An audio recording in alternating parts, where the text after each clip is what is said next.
Class 12 CBSE विषय हिंदी पाठ संख्या 3 विधान पुस्तक का 3rd चैप्टर अतीत में दबे पाँव। डियर स्टूडेंट, प्रीवियस क्लास में मैंने आपको यहाँ तक पढ़ा दिया था कि मोहनजोदड़ो के बारे में बता रही थी, वहाँ के खंडरों के बारे में कि वहाँ किस तरीके से खंडर हुआ वो जगह आज भी वहाँ सारी चीज़ें ज्यों के त्यों हमें सब कुछ स्पष्ट समझ आ रही हैं। नगर नियोजन की मोहनजोदड़ो की अनूठी मिसाल है। इस कथन का मतलब है कि आप बड़े चबूतरे से नीचे की तरफ देखते हुए सहज ही भांप सकते हैं। इमारतें भले ही खंडरों में बदल चुकी हैं, वहाँ की जो इमारतें हैं, कहाँ की, मोहनजोदड़ो की, चाहे वो इमारतें सारी खंडरों में बदल चुकी हों, मगर शहर की सड़कों और गलियों के विस्तार को स्पष्ट करने के लिए ये खंडर काफ़ी हैं।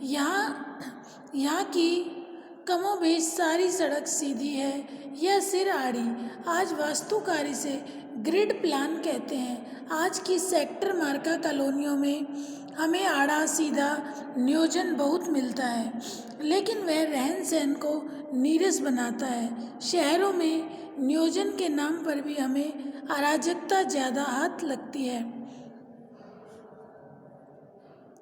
ब्रासीलिया या चंडीगढ़ और इस्लामाबाद ग्रिड शैली के शहर हैं जो आधुनिक नगर नियोजन की प्रतिमान ठहराए जाते हैं, लेकिन इनकी बसावट शहर के खुद विकसने का कितना अवकाश छोड़ती है, इस पर बहुत शंका प्रकट की जाती है। मोहनजोदड़ो की साक्षर सभ्यता एक सुसंस्कृत समाज की स्थापना थी, लेकिन उनमें नगर नियोजन और वास्तुकला की आखिर कितनी भूमिका है। स्तूप वाले चबूतरे के पीछे गढ़ और ठीक सामने उच्च वर्ग की बस्ती। स्तूप वाले चबूतरे के सामने क्या है? गढ़, और ठीक उसके सामने उच्च वर्ग की बस्ती। उसके पीछे 5 किलोमीटर दूर सिंधु बहती है। पूर्व की इस बस्ती में दक्षिण की तरफ नजर दौड़ाते हुए पूरा पीछे घूम जाएं तो आपको मोहनजोदड़ो के खंडर हर जगह दिखाई देंगे। दक्षिण में जो टूटे फूटे घरों का जमघट है वह कामगारों की बस्ती है। कहा जाता है कि इत्र वर्ग की संपन्न समाज में वर्ग भी होंगे, लेकिन क्या निम्न वर्ग यहाँ नहीं था? कहते हैं निम्न वर्ग के घर इतनी मजबूत सामग्री के नहीं रहे होंगे कि 5000 साल टिक सके। उसकी बस्तियाँ और दूर रही होंगी। यह भी है कि 100 साल में अब तक इन इलाकों में 1/3 हिस्से की खुदाई ही हो पाई। अब भी वह बंद हो चुके हैं। हम पहले स्तूप के टीले से महाकुंड में विहार की दिशा में उतरे। दाईं तरफ एक लंबी गली दिखती थी, इसके आगे एक महाकुंड। पता नहीं सायास है या संयोग की धरोहर है, प्रबंधकों ने उस गली का नाम देव मार्ग, डिविनिटी स्ट्रीट रखा है। माना जाता है कि उस सभ्यता में सामूहिक स्नान किसी अनुष्ठान का अंग होता था।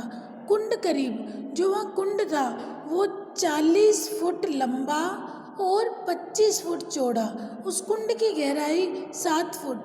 कुंड के उत्तर और दक्षिण में सीढ़ियाँ उतरती हैं। इसकी 3 तरफ साधुओं के कक्ष बने हुए हैं। उत्तर में 2 पात में 8 स्नानागार हैं। इसमें किसी का द्वार दूसरे के सामने नहीं खुलता। देखिए किस तरीके से बने हुए थे। सिद्ध वास्तुकला का यह भी एक नमूना है। इस कुंड में खास बात है कि पक्की ईंटों का जमाव। ये जो कुंड बना हुआ था ये पक्की ईंटों से बना हुआ था ताकि कुंड का पानी रिस ना सके और बाहर का अशुद्ध पानी कुंड में ना आए। इसके लिए कुंड के तल में और दीवारों पर ईंटों के बीच चूने और चिरोड़ी के गाढ़े का इस्तेमाल किया हुआ है। पार्श्व की दीवारों के साथ दूसरी दीवार खड़ी की गई है जिसमें सफ़ेद डामर का प्रयोग है। कुंड के पानी के बंदोबस्त के लिए एक तरफ कुआं है, दोहरे घेरे वाला यह अकेला कुआं है। इसे भी कुंड के पवित्र या अनुष्ठानिक होने का प्रमाण माना जाता है। कुंड से पानी को बाहर बहाने के लिए नालियां हैं। इनकी खासियत यह है कि पक्की ईंटों से बनी है और ईंटों से ढकी हुई हैं। कुंड के बाहर जो नालियां बनी हुई हैं, कुंड भी नीचे पक्की ईंटों से बना हुआ है और नालियां भी पक्की ईंटों से बनी हुई हैं, और पक्की ईंटों से बने होने के बावजूद भी उन नालियों को ढका हुआ है। जल निकासी का उनका प्रबंध जो सिंध घाटी की अनूठी विशेषता है। पक्की और आकार में समरूप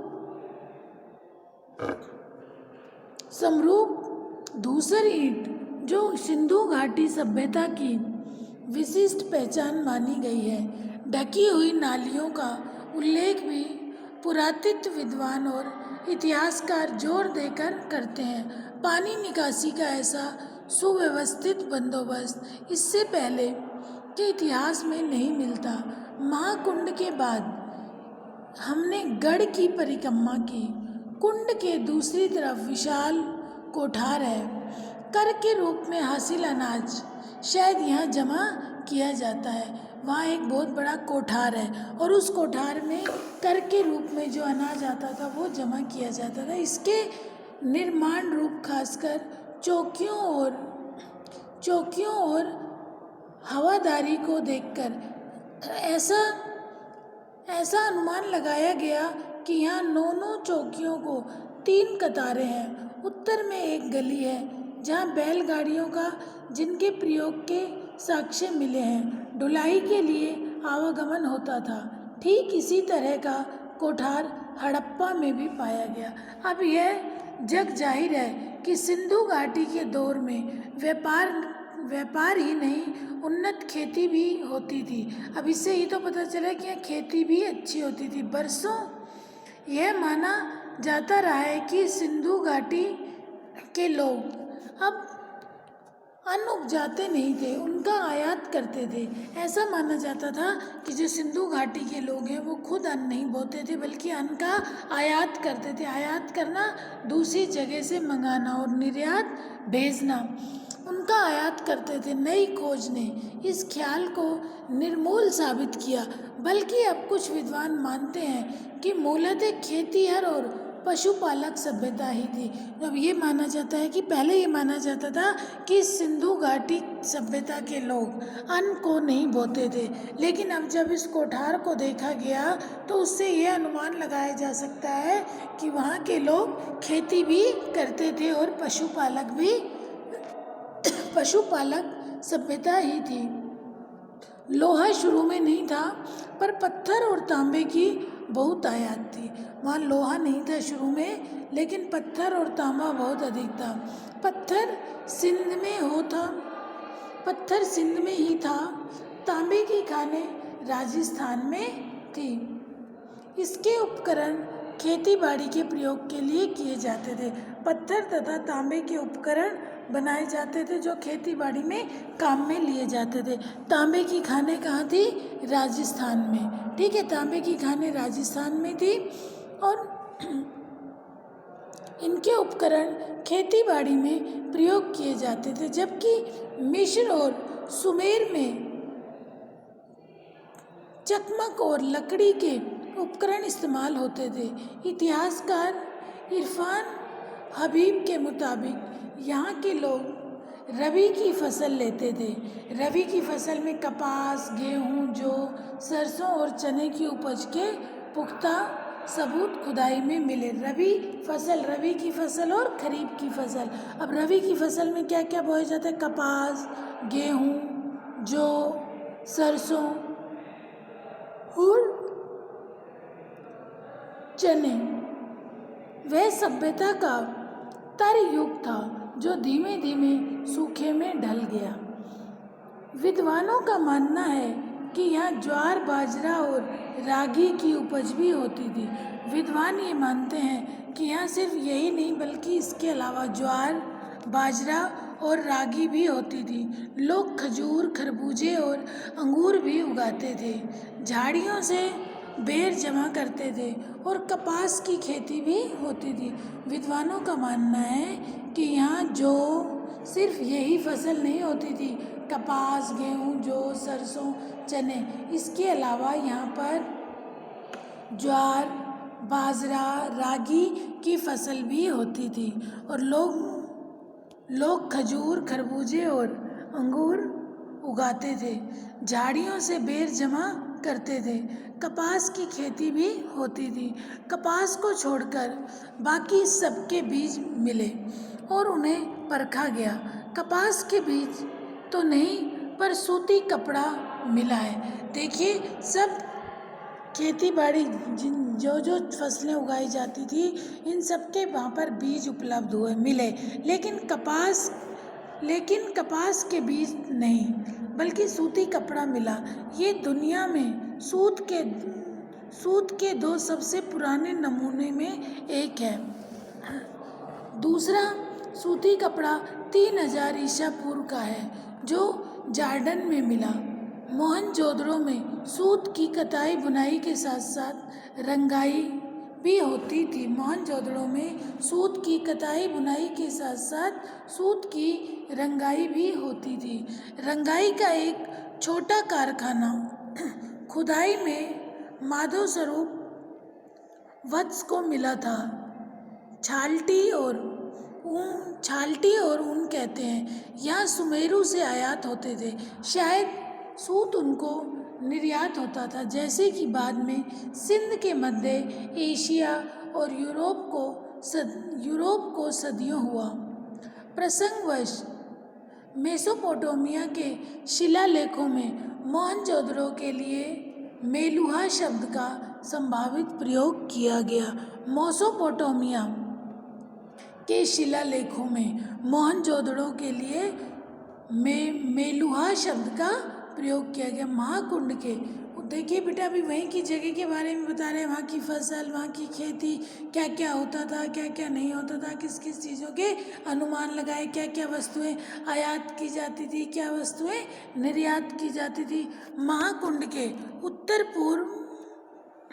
पूर्व में एक बहुत लंबी सी इमारत के अवशेष हैं। इसके बीचों बीच खुला बड़ा दालान और 3 तरफ बरामदे हैं। देखिए, महाकुंड के उत्तर पूर्व में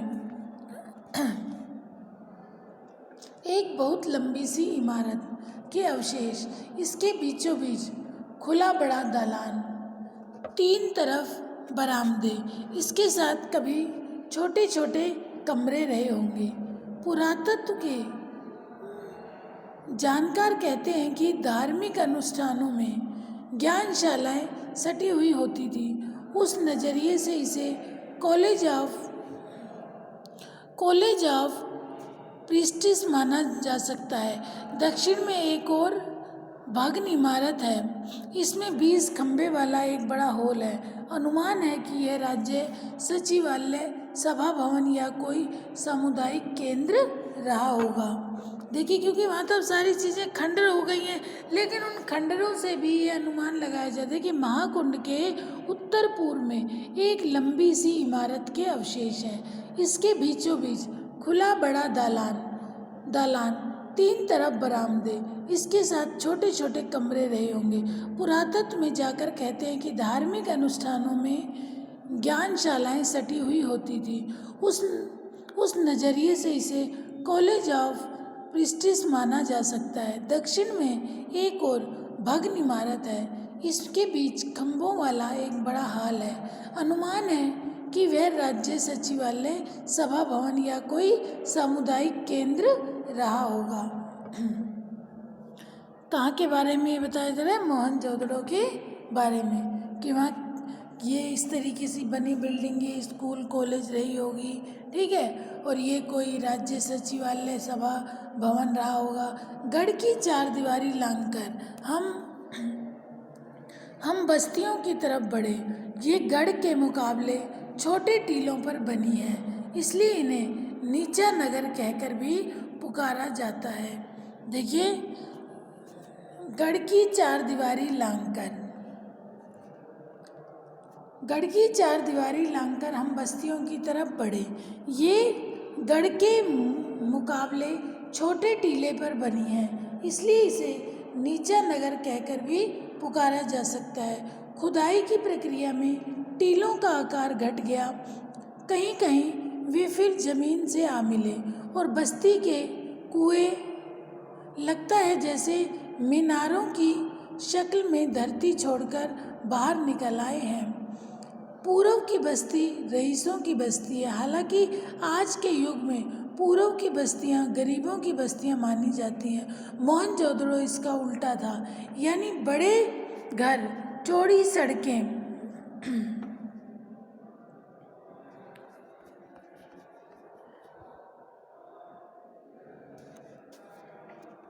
यानी बड़े बड़े घर, चौड़ी सड़कें। देखिए वहाँ का अब तक हमने वहाँ के सब चीज़ों के बारे में पढ़ा कि क्या क्या चीज़ किस किस तरीके से थी। मोहनजोदड़ो में कैसे स्कूल रहे होंगे, कैसे कॉलेज रहे होंगे, कैसे खेती बाड़ी का अनुमान लगाया कि क्या क्या चीज़ यहाँ पर खेती की जाती होगी, किस किस चीज़ की फसल यहाँ होती होगी। ये सब वहाँ के बारे में, वहाँ के खंडरों को देखकर अनुमान लगाया गया है। ठीक है बेटा, आज हम इतना ही पढ़ेंगे। ओके, इससे आगे आप को मैं कल कराऊंगी। जितना कराया है इसे आप अच्छे से पढ़ लेना। ओके, कोई भी डाउट हो अपने डाउट ज़रूर क्लियर कर लेना। ओके बेटा, अब ये हर चीज़ आपको ये जो इसमें याद करने वाली है, ठीक है, तो जो लर्न कर लेना अच्छे से, क्या क्या चीज़ें थी, कैसे कैसे वो दिखाई दी, वहाँ का महाकुंड कैसे था, पक्की ईंटों का बना था, नालियाँ भी पक्की ईंटों की थी, ईंटें नालियाँ ढकी हुई थी, और वहाँ के जो स्नानागार थे किसी का भी मुंह एक दूसरे के सामने नहीं खुलता था। संत महात्माओं के वहाँ पर कुटियाएँ थी, कॉलेज रहा, स्कूल रहा, सचिवालय रहा, और किन किन फसलों का वहाँ पे आयात होता था, कौन कौन सी फसलें वहाँ पर बोई जाती थी। ठीक है बेटा, थैंक यू।